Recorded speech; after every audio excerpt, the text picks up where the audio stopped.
Good morning and welcome to the Unitarian Universalist Church in Idaho Falls. I am Annette Lovell and I am your worship associate today.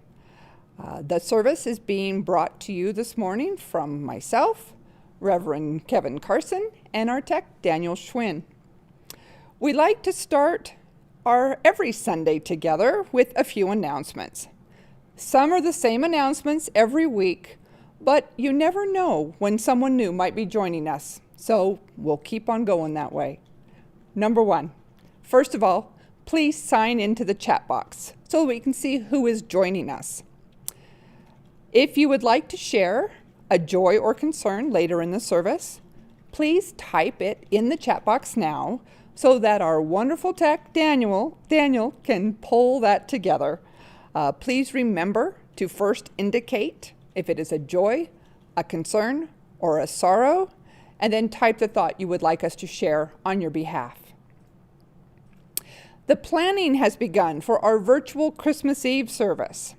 We are encouraging everyone to send the worship team pictures you would like us to share in a slideshow.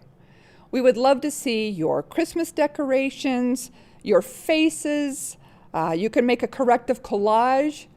Anything that you would like to share with us to show us what the meaning of Christmas is for you, past or present. Please send your pictures to worship@idahofallsuu.org. Dora Erickson Elementary is having a food and a clothing drive to fill a new pantry for their students. The full details were missed in our weekly email update yesterday, but please contact Elizabeth Coyote to look at the details of what they are needing, or it will be in our next update. It is mostly things like shoes, socks, pants, hygiene products, those kinds of things. The church women's study group is meeting today at 12:30 following our service via Zoom. If you would still like to join in today's meeting, email Elizabeth Coyote and she will get you that Zoom link. Do it ASAP. The Philosophical Society is meeting November 19th. If you would like to know more about this group, contact Catherine Giovanna or Bill Cohn. And lastly, we are no longer taking the time during our service for our morning offering, but that does not lessen its importance. I encourage you to make sure, first of all, your pledge cards are filled out and turned in. Very important. I think they came out in last week's mail. And also find time to schedule a visit to our website, where you can find the Give button in the upper right-hand corner and pay via PayPal, or write a check the old-fashioned way and drop it into our P.O. box. All and any monetary donations are gratefully received. Now let's hear a short testimonial from one of our members. I support UUCIF because I like being a part of and feeling a part of a community within Eastern Idaho that feels like it supports my progressive values, and therefore I need to support that community financially. Now that all the business of our announcements are over, let us prepare for our sacred time of worship with a few moments for quiet and centering.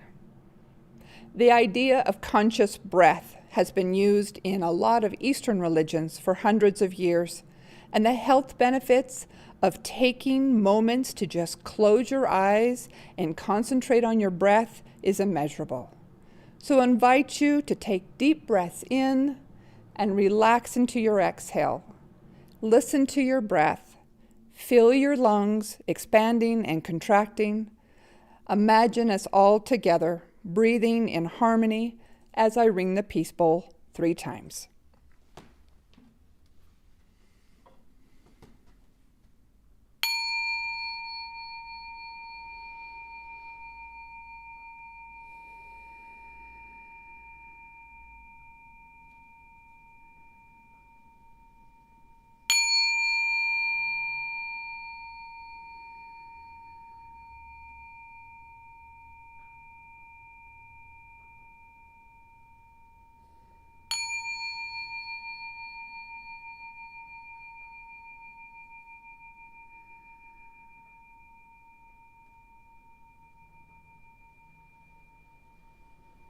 We will begin with our prelude.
Our church's covenant was agreed upon years ago, and as we recite the words every Sunday, the compact is reinforced within ourselves and each other in our UU community. I will read the words this morning, and I encourage you to recite it along with me in your own homes or wherever you are. Love is the spirit of this community, and service its law. This is our great covenant, to dwell together in peace, to seek the truth in love, and to help one another.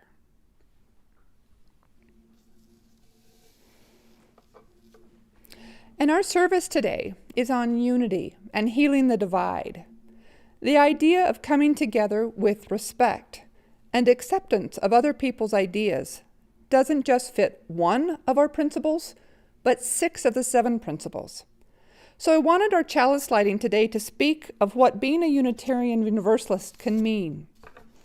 I'm going to share the words by Jay Wolin called Letting Go. Are we a people of holding on or of letting go? Holding on to rigid ideas or letting go and opening our minds and our hearts to something new? Holding on to certainty of how things should be, or letting go and living with the uncertainty of new ways of being in the world? Holding on to what makes us comfortable, or letting go so that we may grow, which can be very uncomfortable? Holding on to what makes us safe, or letting go to make room to help others feel safe?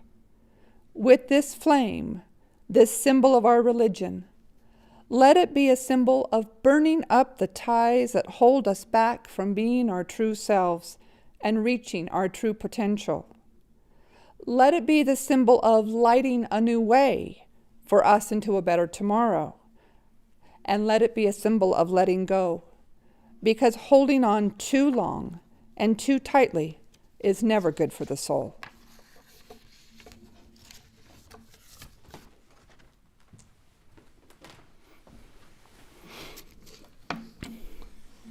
Good morning.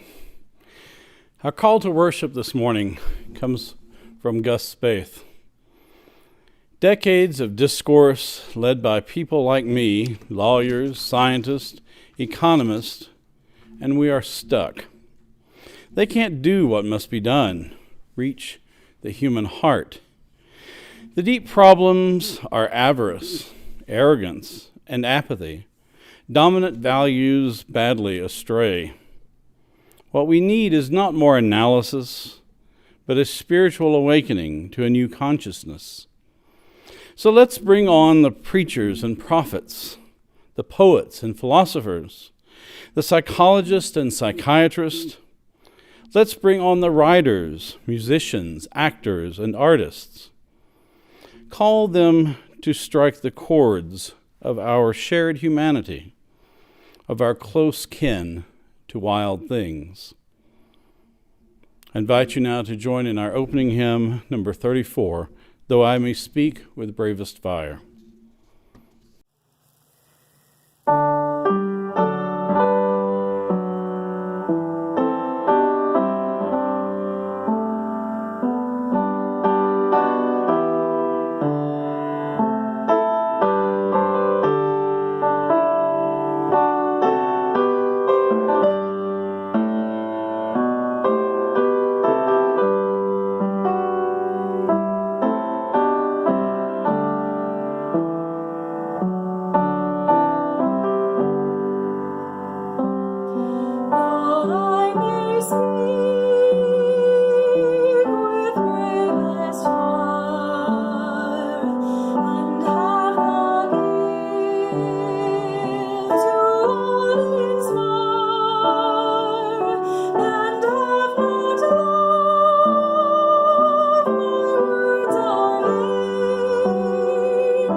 The time for all ages today is One of Us Can Make a Difference, words and music by Judy Fiel, sung by Clarissa.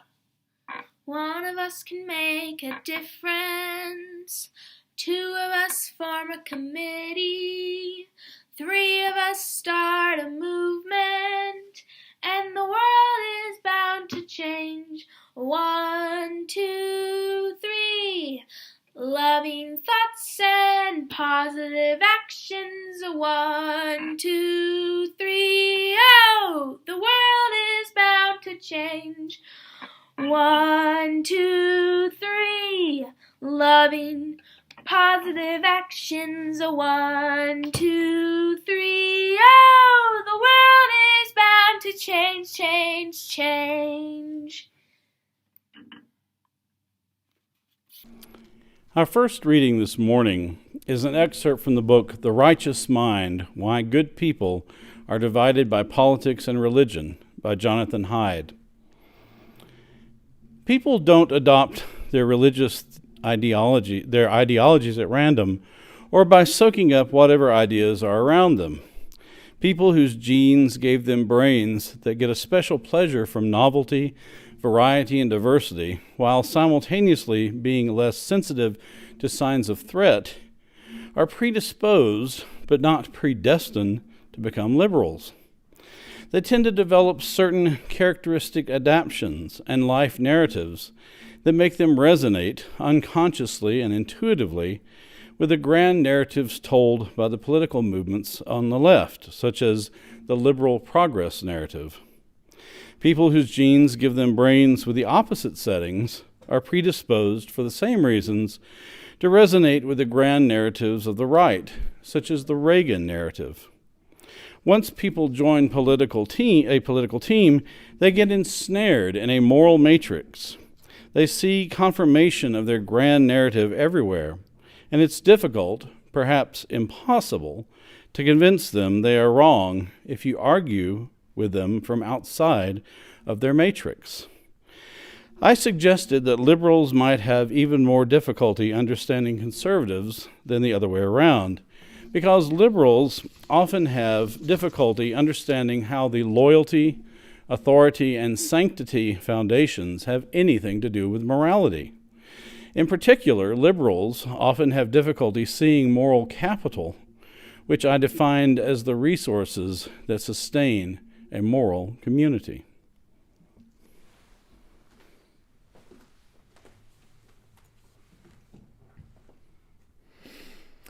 It's time for our joys and concerns. There were not any joys or concerns or sorrows that were emailed earlier to the church, but there's a few that we find in our chat box, and I will share those. First one is from Anita Carpenter. It is a joy. She just found out yesterday at a gender reveal party that her first great-grandchild is going to be a little boy, and she's very excited about that. Molly Brinkerhoff shares a joy. They thought they were going to lose their baby, Brindle, it's a little dog, from an infection, but she is recovering. It's very good. And Dennis Jorgensen also has a joy that his 13-year-old dog has survived getting a new knee. And I do not see any other joys. Daniel, do you see any? No. Wonderful. So with that, we will light one more candle for all of those joys, concerns, and sorrows which we choose not to share at this time. Know that we hold you in our hearts.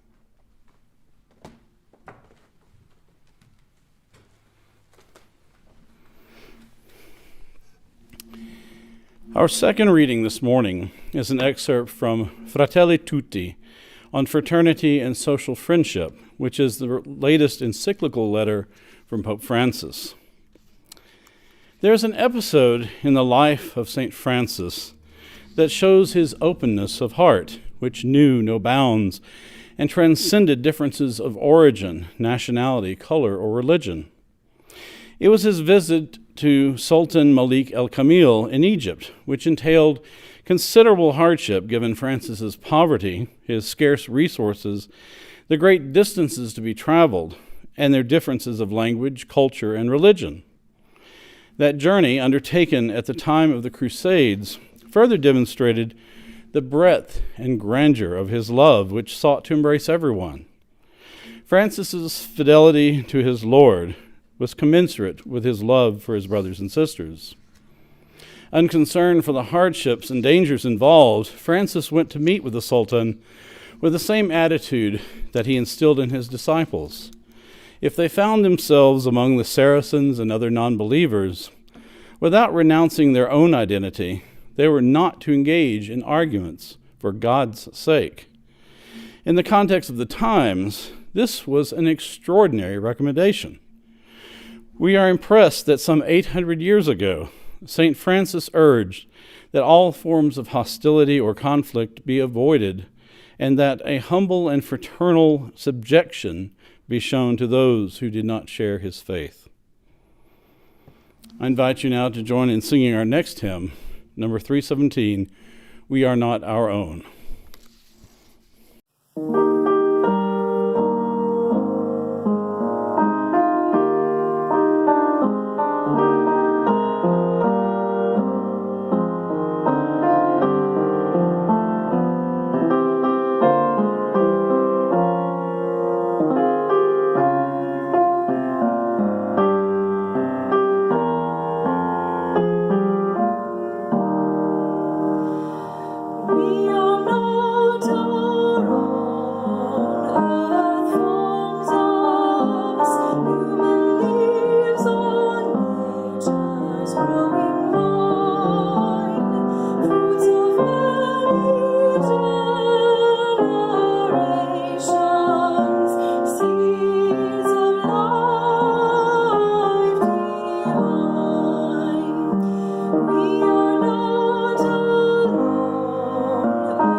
Last month, when I chose the topic, Healing the Divide, for today's sermon, I knew, of course, that Election Day would soon arrive, and I had my own preferences about the outcome. But I could not know what the future would hold. Had it gone the other way, writing this sermon would have been, admittedly, much harder. But no matter who won the election, I knew that roughly half of our fellow citizens would be disappointed and angry with the results. America remains sharply divided to a degree that is historically noteworthy. President-elect Biden received over 78 million votes, which is a record turnout in American history. But we need to acknowledge that the current president received over 73 million votes, which is the second highest total in history. And here in Idaho, about 2/3 of the eligible voters supported the president's reelection. Those of us who have felt so much pain and stress the last 4 years, watching our values under attack on a daily basis, are aware that most of our neighbors are not at all happy right now. They do not share our sense of relief. But going forward, knowing the character of the new president-elect and that he has already demonstrated, I doubt they will feel the kind of pain we felt despite our political differences. The chasm between the left and right is wide and deep, and the rhetoric has reached epic levels of harshness.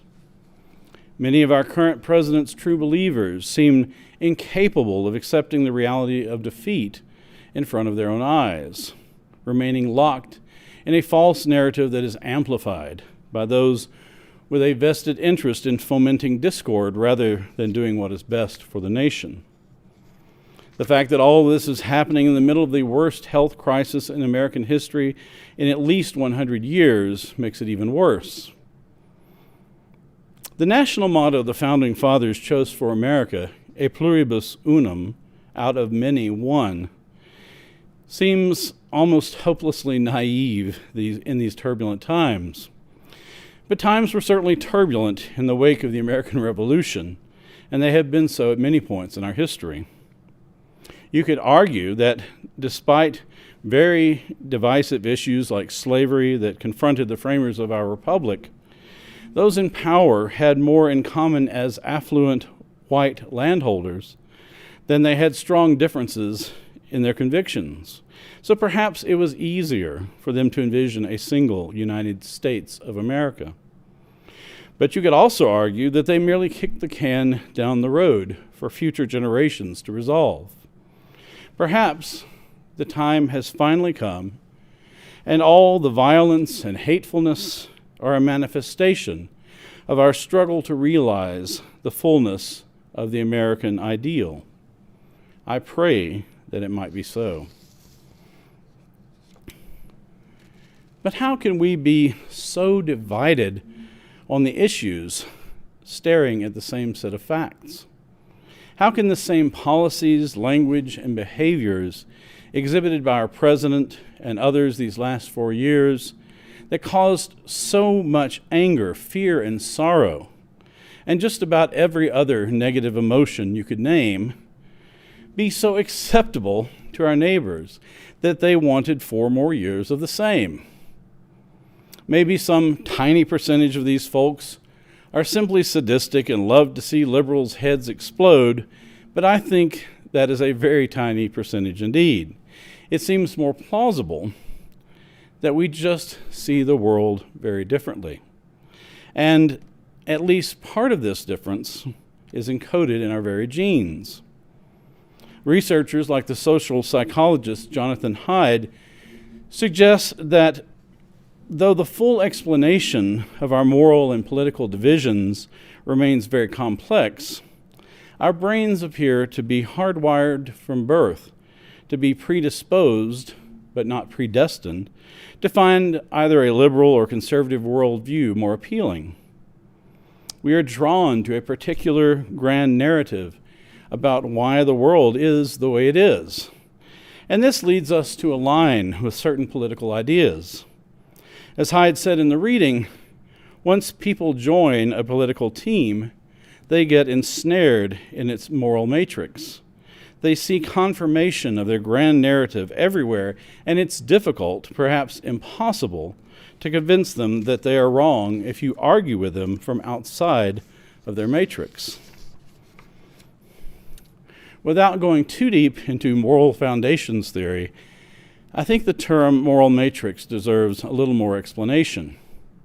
The moral matrix that Hyde references consists of 6 conceptual pairs of opposites that underlie our sense of morality. Where we lie on the spectrum of each pair reveals our core values. The 6 pairs are care, harm, liberty, oppression, fairness, cheating, loyalty, betrayal, authority, subversion, and sanctity, degradation. What psychologists are finding is that how we view each of these moral foundations is consistent in the liberal-conservative divide, with libertarians somewhere in the middle. Liberals generally display a 3-foundation morality that emphasizes social justice, with less concern about the last 3 foundations of loyalty, authority, and sanctity. Conservatives, on the other hand, have a 6-foundation morality and care a lot about loyalty, authority, and sanctity, while having very different ideas about what constitutes appropriate care, liberty, and fairness. Conservatives, for example, are more willing than liberals to sacrifice care and let some people get hurt in order to achieve their many other moral objectives. On top of these differences in our moral matrix, another factor is in the left-right divide that is painfully on display these days is our human affinity for tribalism. We like to belong to groups, and this has deep evolutionary roots that helped our species survive. Darwin first described the advantages of tribalism in his seminal work, The Descent of Man, and biological and social scientists have added more justification to the idea ever since. Unless you're a true recluse, most of us like to be part of a team or multiple teams with a recognizable identity, whether it is a political party, a religious affiliation, or simply being fans of some sports team. Belonging to a group of like-minded folks is a natural way of reaching out for support, and this can be sorely needed during the most stressful moments of our life. Affinity groups reinforce and validate our ideas, for better or worse. Unfortunately, some of the worst disinformation spreads easily because of the rapid increase in such groups in social media in recent years. The symbols associated with our chosen groups are also important to us. What we often display on our cars or on t-shirts says something about who we are, what team we are on. The symbols associated with tribal identities have deep psychological appeal, and this can be good or bad. Just yesterday, you could see scores of Trump flags and banners and the familiar MAGA hats at the rally that his supporters held in Washington, D.C. And from personal experience, I can say that being surrounded by a sea of folks wearing yellow UU Siding with Love t-shirts at a demonstration can embolden the spirit. And I'm sure that Trump's supporters felt much the same way at his infamous rallies. There are certainly other factors we could list that contribute to the terrible divisiveness in our country right now. But at a high level, I think it is clear that there are deep differences not only in what we think, but in how we think. With enough effort, we might make some progress finding common ground on the what, but it is unlikely that we can ever make much progress on the how. What we must do instead is to reframe our arguments in a way that recognizes the differences in our moral foundations. If we can find ways to explore these issues together, acknowledging our different moral perspectives without prejudice, both sides will be better off for the experience. Last week, someone on my Facebook feed posted an interesting map of the election results where, unlike the typical maps you see with each state being colored blue or red, each state was instead colored a shade of purple based on the margin of the Democratic or Republican victory. Maybe you've seen the same map.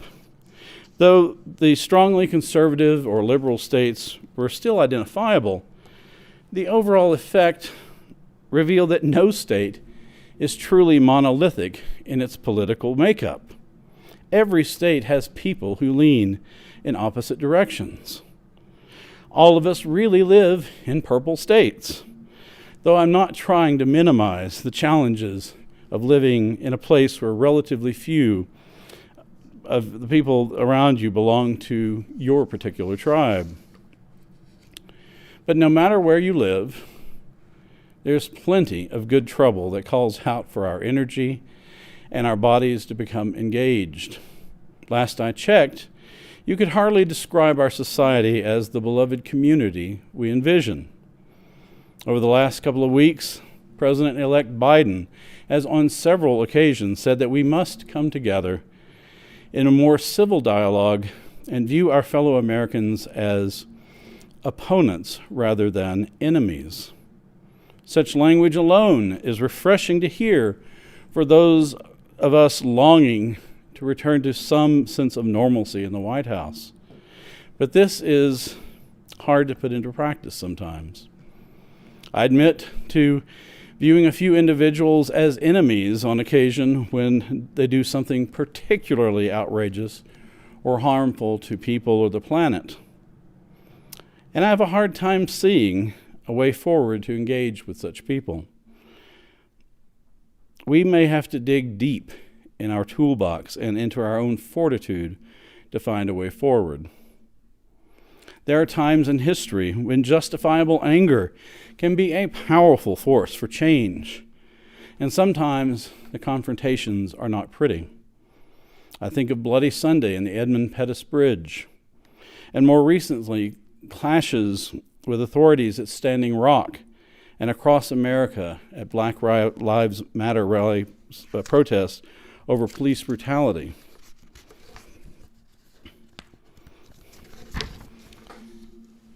But most confrontations and debates over ideas need not be so ugly. Civil discussions, silent witness, and candlelight vigils can be powerful moments for change. And this is especially true when faith-based groups are involved. And I would add that interfaith groups and partnerships between religious organizations and secular allies can be extremely powerful. This is the kind of fusion politics that can really make a difference on big issues like climate change. The challenge for us is to find ways of reaching out to our opponents no matter how strong the differences may be. This is why I find inspiration in the story of St. Francis and the Sultan. It is hard to imagine a more divisive conflict between world religions than the time of the Crusades, when Christian and Muslim armies were killing each other along with countless civilians to determine who would control the Holy Land in the name of God. And don't forget the Christian Prince of Peace. I love the directive Francis gave to his disciples that if they found themselves among the Saracens and other non-believers, without renouncing their own identity, they were not to engage in arguments for God's sake. Rather, they were taught that a humble and fraternal subjection should be shown to those who did not share their faith. If we apply Francis's advice to our own situations, the two key points are that we should not renounce our own identity and perspective, and that humility is a prerequisite for finding common ground, what he called a humble and fraternal subjection. Good advice, I think, for the work ahead. I also believe that we need to find better ways to relate to one another emotionally rather than simply trying to win our opponents over to our way of thinking by reasoned debate. This idea may be harder for liberals. Most people have strong emotional connections to many issues. And if you have ever been married, you should understand that you can't win an emotional dispute with a logical argument, no matter how well framed your argument may be. If you want to preserve biodiversity and wildlife, for example, you need to help others feel a deep love for life and the pain we are causing the world's creatures. Statistics about population densities or ecosystem collapse will never be as effective as tapping into what E.O. Wilson calls our inherent biophilia, our love of life. There is much work to do and enormous challenges ahead, but for now, simply breathe. I know many of us are anxious about making it through to January 20th without some new crisis. And our current president is certainly not helping the nation begin to heal. But hope is on the horizon. Breathe, relax, and breathe again. You have probably experienced every emotion in the human repertoire in recent weeks. And now we can start to let go of some of the pain and anxiety as we look to the future. Unfortunately, the COVID pandemic will dominate our lives for many months to come. But actual leadership is coming, and the news on vaccines seems promising. We may not be together in person, but we are still a loving community that is here when you need us. Let us take the covenant we recite each week seriously as we begin to heal our nation. Love is the spirit of this community, and service its law. This is our great covenant, to dwell together in peace, to seek the truth in love, and to help one another. I invite you to join now in our closing hymn, number 318, We Would Be One.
Our closing words come from Judy Chicago. And then all that has divided us will merge. And then compassion will be wedded to power. And then softness will come to a world that is harsh and unkind. And then both men and women will be gentle. And then both women and men will be strong. And then no person will be subject to another's will. And then all will be rich and free and varied. And then the greed of some will give way to the needs of many. And then all will share equally in the earth's abundance. And then all will care for the sick and the weak and the old. And then all will nourish the young. And then all will cherish life's creatures. And then all will live in harmony with each other and the earth.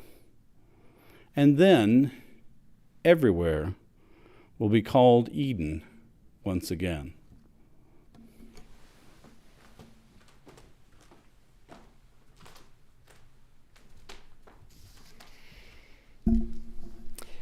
We will now extinguish our chalice with the following words.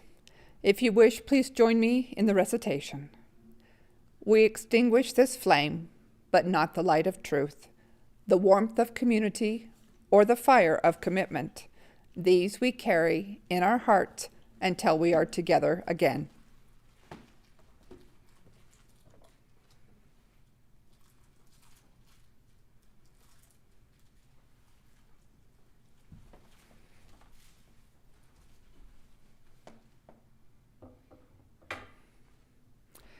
And before we conclude our online service, we would like to invite everyone to our 30-minute virtual coffee hour directly after the service. The link was included in today's email. It's time for our postlude. Be safe and be well.